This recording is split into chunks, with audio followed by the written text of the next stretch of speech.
जय माँ मंगला जगज्जननी आदिशक्ति काकटपुरवासिनी माँ सर्वमंगला ठाकुराणी पवित्र आषाढ़ मासर तृतीय बुधवार दिव्य संध्या आळती दिव्य रूप से दर्शन देउचंदी माँ भगवती।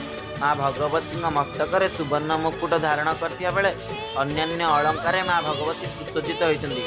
कपाल सिंदूर चंदनर चिता सहित सिंदूर टोपा को धारण करी माँ भगवती दिव्य रूप से दिव्य दर्शन देउचंदी। माँ भगवती राजराजेश्वरी श्री मंगला ठाकुराणी काकटपुरवासिनी काकटपुर थाई सदया सर्वपुत्र पुत्री को घंट चक्र आड़ुआड़ कर रखिता।